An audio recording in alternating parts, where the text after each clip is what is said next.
E agora os desafios da economia portuguesa, entramos num ano que muitos especialistas e muitos economistas antecipam vai ser de recessão, um ano que fica para sempre marcado com o corte dos salários e outros sacrifícios que são pedidos aos portugueses. Que ano antecipa? Deixe-me só, antes de passar esse tema, deixe-me só completar relativamente a esta questão das presidenciais de Cavaco Silva. Eu também julgo que nós não podemos estar aqui, nós não acusamos Cavaco Silva do seu envolvimento com o BPN, não é isso que está aqui em causa. O que está aqui em causa, de facto, é a má prestação que ele, enquanto candidato, dá a um debate ao introduzir este tema da forma como introduziu.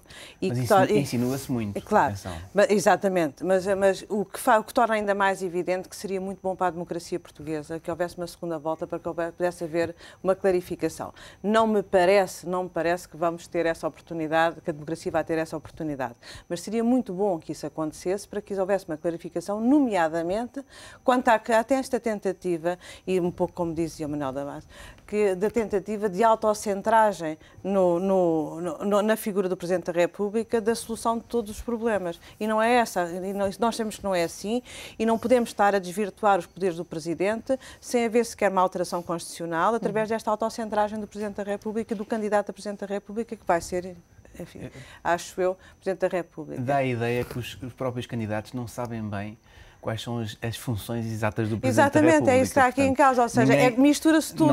É por isso é que é paradoxal, é que as pessoas acham, é um bocado a luz ao fundo do túnel, porque eles próprios quase que potenciam esse sentimento generalizado de que é o Presidente da República que vai aparecer... Tem esse dever e aquilo. Mas não tem nem o dever, nem tem a competência.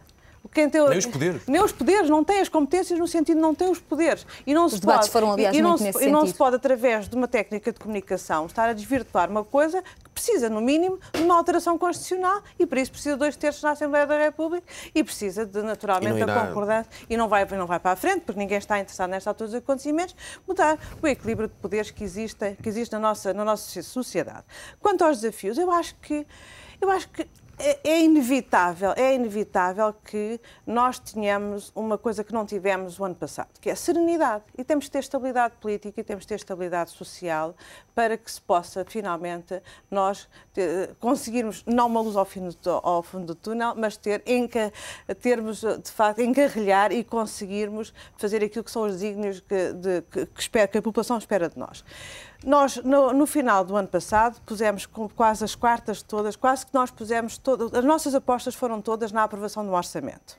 E quase como se a aprovação do orçamento fosse um fim em si mesmo. E nós este ano temos de ter consciência que a aprovação do orçamento não era um fim em si mesmo, é a execução, a boa execução desse orçamento é que é de facto um grande objetivo para 2011. E não é por uma questão administrativa, ou por uma questão burocrática, ou por uma questão estritamente de política partidária. É por uma questão de que esse orçamento reflete, de facto, o controle da despesa, reflete, de facto, nós termos outras bases para conseguir ultrapassar uma crise financeira e económica, ou seja, nós temos que ter uma execução do orçamento que nos permita fazer face aos mercados, que nos permita, de facto, estabilizar as finanças portuguesas. E se a execução do orçamento falhar, é o Governo que falha? Não, seremos todos nós. Infelizmente é o país. Porque também os portugueses e as empresas têm... Infelizmente é o país. Aliás, a última vez, eu julgo que foi em 1891 que nós tivemos a primeira bancarrota em Portugal. E que depois resultou de facto depois na proclamação da República, passado nos anos 1910, que é a razão quase próxima da instauração da República em Portugal. E, de facto, na altura tivemos que fazer um acordo com os bancos internacionais para rescolamento da dívida, em que, curiosamente, também tínhamos protagonistas que têm a ver com a ascendência de Manuela Ferreira Leite e Guilherme Oliveira Martins. Mas esperemos não cair nesse domínio, ou seja, é absolutamente essencial. Mas porquê é que somos todos que falhamos? Somos todos que falhamos porque querá dizer que nós não teremos tido estabilidade política e, portanto, não teremos tido todos os partidos a concorrer para aquilo que é uma inevitabilidade, que é uma boa execução orçamental, partindo do princípio que neste orçamento nós temos as medidas que são necessárias para ultrapassar esta crise. Mas eu só gostaria, antes de passar aos meus colegas aqui no Conselho, de dizer outras coisas que considero extremamente importantes. É também a questão das exportações, e tem que fazer uma aposta firme na questão das exportações, até para, como forma de criação de emprego e de ultrapassar aquilo que pode ser o efeito recessivo do orçamento e das medidas de austeridade, por um lado, e por outro lado, a nível da procura interna, é absolutamente essencial que se acabe com o debate demagógico em torno do investimento público e, de uma vez por todas, se assuma que há investimento público que tem que ir para a frente,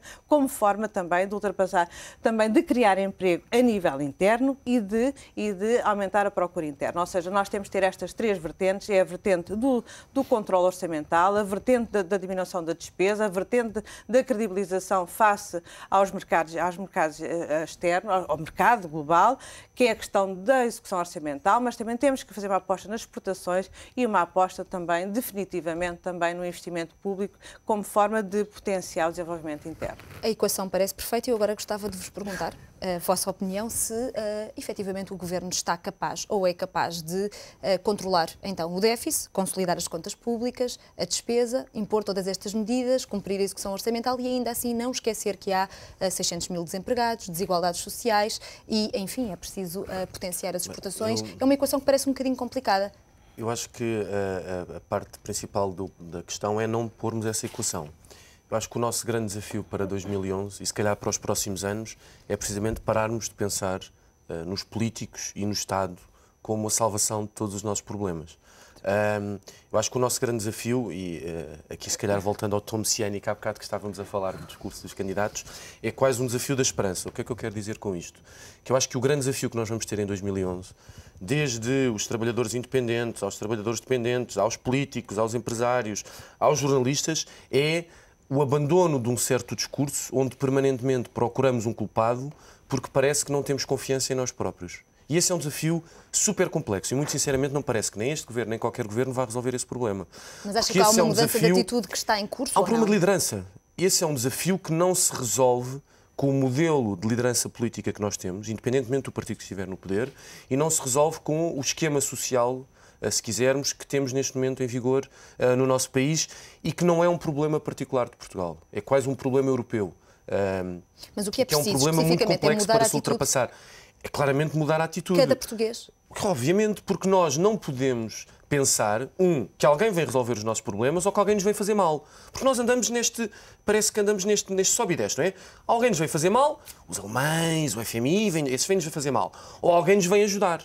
Os candidatos a presidente, e nós parece que estamos ali como umas crianças num parque infantil, à espera que alguém venha, a portinha está fechada e vamos esperar que as coisas continuem a correr bem. Mas acha que os portugueses, nesta altura, que já têm conhecimento de uma situação que não é nova e que não vem só com a crise internacional... Os portugueses têm conhecimento da situação... Já têm conhecimento da situação... Sabemos porquê. Foi conhecida há pouco tempo. Mas foi conhecida porquê? Discussões orçamentais, orçamentais que falharam. Ontem, a Generalidade dos Meios de Comunicação Social do país apresentaram, eventualmente muito bem, a partir dos dados do relatório do Tribunal de Contas, uma situação de claramente de despesismo excessivo no Serviço Nacional de Saúde. Eu, como cidadão, o dado mais objetivo sobre aquela situação é quando é que aconteceu. Quem é que é o responsável? Ora, em todas as notícias, tirando num artigo, num jornal, não era referido o aspecto central, que é o período de auditoria e os administradores visados. Ou seja, todos procurámos um culpado, o despesismo, e atenção que eu sou a primeira pessoa a criticar o despesismo, não é isso que está em questão. A questão é que nós não responsabilizamos objetivamente ninguém, e naquele caso particular, a questão do período era até bastante relevante, porque aquela auditoria referia-se a um período muito concreto no tempo. E por, se calhar, a exceção, até tinha havido consequências. Porque as pessoas responsáveis, por acaso, tinham sido demitidas. Há que olhar com mais atenção. Seria um bom exemplo. Há que olhar com mais atenção. Há que olhar com muito mais atenção. Há que mudar de atitude. Há que poupar também. Não sei, há que poupar, temos de ter... o Salazar também era muito poupadinho. Também era muito poupadinho. Não, mas há especialistas que dizem que a década anterior foi a década do crédito e esta deverá ser a década da poupança. Obviamente, são coisas diferentes. Não, por acaso não concordo. São coisas diferentes. Tem que haver um pouco de ambas as partes. Ou seja, nós aqui tem que haver equilíbrios. É exatamente isso que eu estava a dizer. Não queria interromper o Manel, obviamente. Que tem que haver o equilíbrio entre aquilo que é um controle da despesa, e que acho que estão a ser feitas medidas brutais nessa matéria. 20 segundos, eu ainda gostava de... e tem que haver também tem que haver uma aposta no desenvolvimento, e a aposta no desenvolvimento requer necessariamente despesa, ou seja, por isso não é sermos poupadinhos como o Salazar, é sermos poupados naquilo que devemos ser e arrojados e despesistas naquilo que também devemos ser. Concorda? Mais ou menos. Eu acho que o objetivo fundamental, falou daquela equação do desemprego, de criar mais emprego. Vamos esquecer isso, não vai ser possível este ano. Portanto, o objetivo fundamental é, resumindo, arrumar a casa. Nós temos que arrumar a casa e dar um sinal de união e de capacidade deste país e deste povo para alterar as coisas. E não dos sindicatos para um lado, dos partidos para o outro, e no fundo providências cautelares que provavelmente vão empatar tudo isto. Nós, no fundo, temos de dar esse sinal de união. E eu consigo concordar um pouco com cada um dos meus colegas. União, atitude e equilíbrio. Muito obrigada, meus senhores e minha senhora, por terem estado neste Conselho Consultivo. Os desafios da economia portuguesa, aqui comentados e explicados neste Conselho Consultivo de terça-feira, dia 4 de janeiro.